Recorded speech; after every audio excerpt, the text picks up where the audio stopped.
The PC is working now. All right, so if I should plug in, because now the CMOS battery has been removed, it's going to turn on automatically. And if it turn on, it's going to turn off. I will turn it off with this switch and turn it on. You see, it's on. After some time, the fan should spin.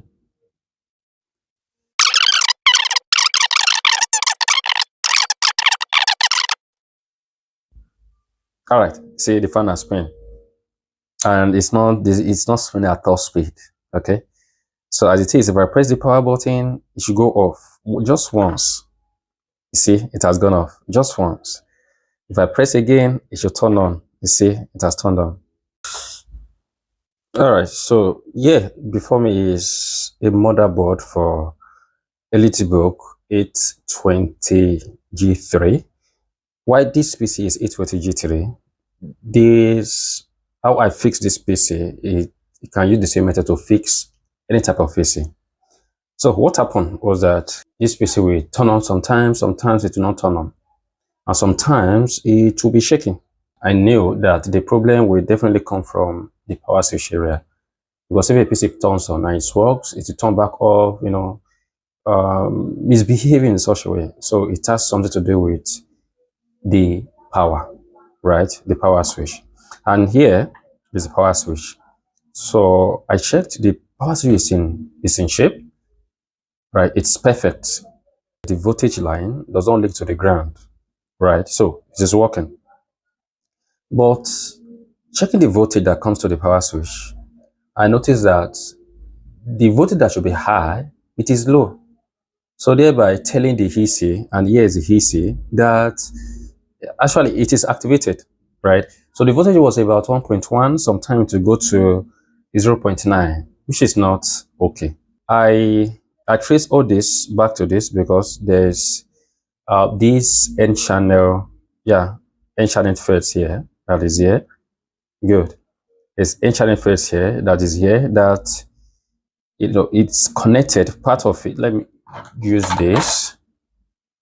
All right, look, here is the board view. All right, this right here, yeah. So this goes to the EC. If you look at the right side of it, so number one is the voltage, that is 3.3 volts. 3.3 volt was here. Number three, this number two and number three, this one is the gate for number two to go to number three. All right, so on this side, this number three, it goes straight to the power switch, this power button. Number three. Okay, let me click on it. Here is it. From here, then it comes here to the power.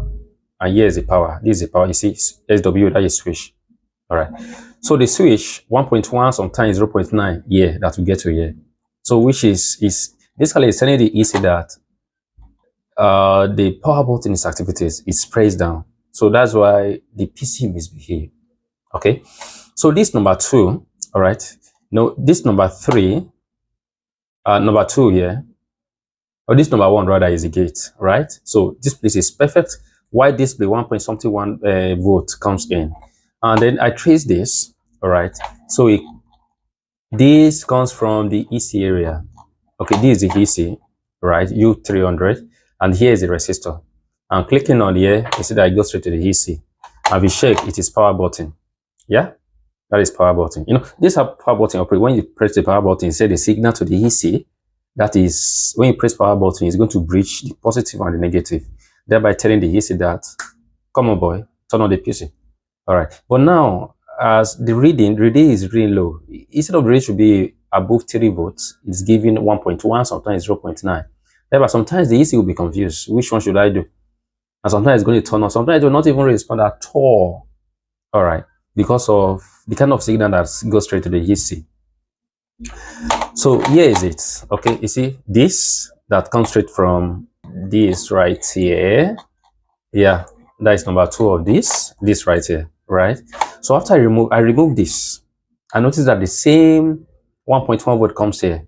So that means if this has problem, I should have a full 3 point something volt here, 3.3 volts, 3.2 volts there, but I should have it here. So in a sense, high logic. I should have a high logic here. That is high voltage, not that 1.1 or 0.9. All right, and I try to check this N channel, this N channel stuff here, and it was working. So this has no problem. Okay, and for a fact that I remove it and 1.1 volt but was still coming here, that shows that something is wrong. It shouldn't be.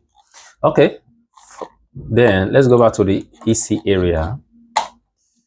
Let's go back to the EC area. So this is it right here, and here is the resistor, and the resistor is, this is it here, the value of the resistor 47 ohms.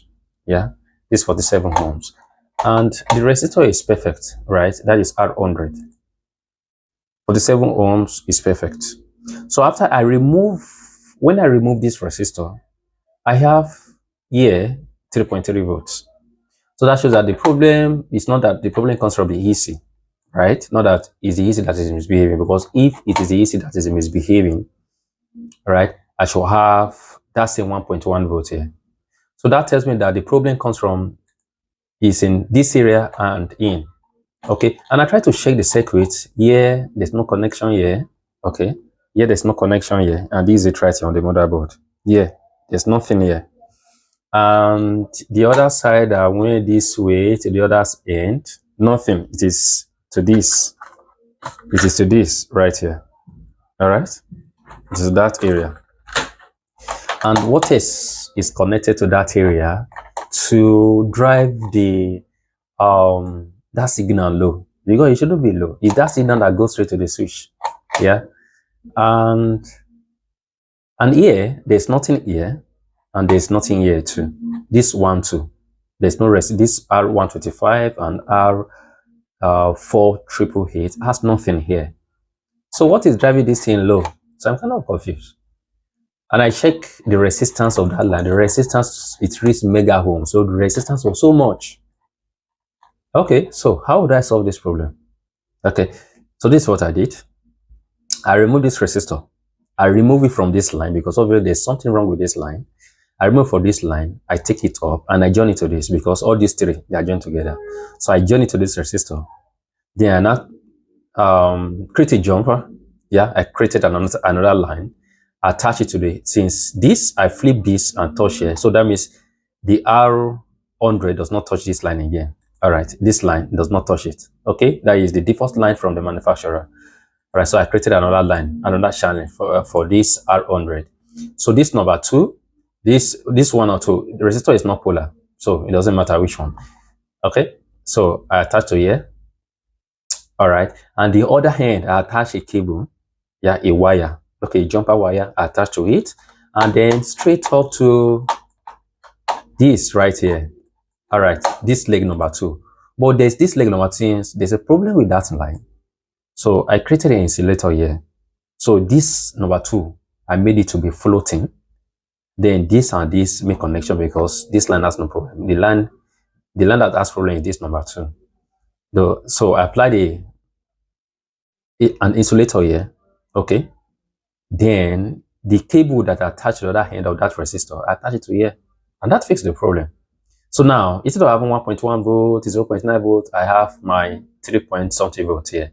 And the PC is, and here, I got my 3 volt here, 3-point-something volts here, and the PC is working fine. So what have I explained? This is the cable, although I will still ensure that I made it, to be perfect. This one is just for a test. So this is the resistor.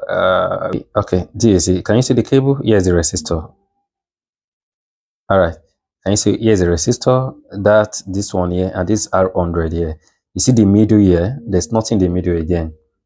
Yeah, there's nothing in the middle again. It has been eliminated.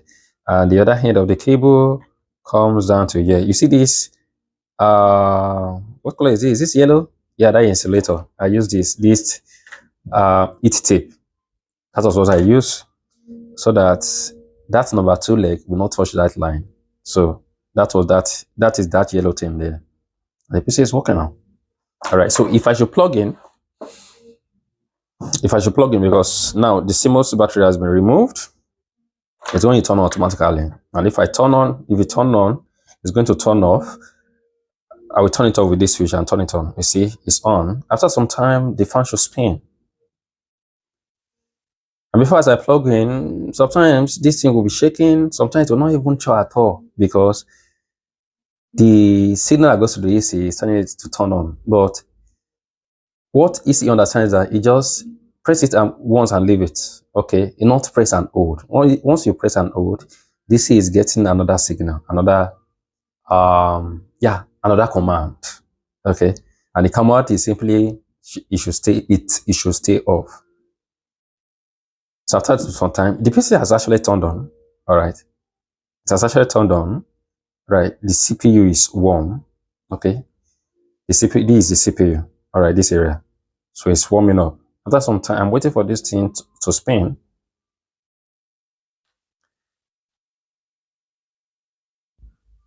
All right, see the fan has spin, and it's not spinning at top speed. Okay, so as it is, if I press the power button, it should go off just once. You see, it has gone off just once. If I press again, it should turn on. You see, it has turned on. Then press it again, it should turn on. Perfect, and that fixes the problem. All right, that fixes the problem. So if you are faced with something related to this, a PC turn on and in a short while turn off.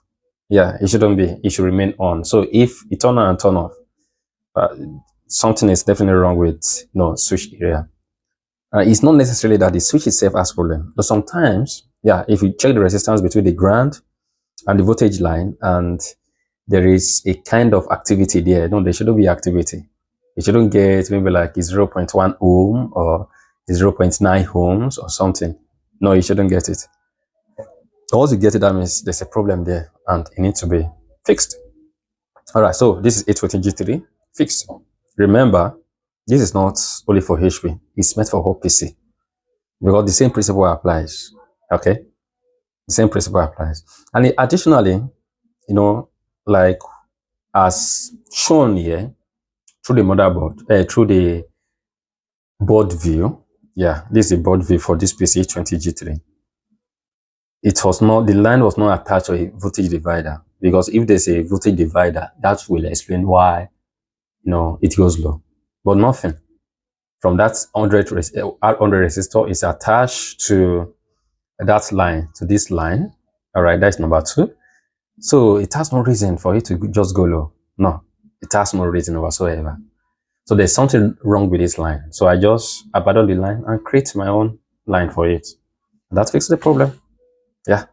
And here is the PC running smoothly.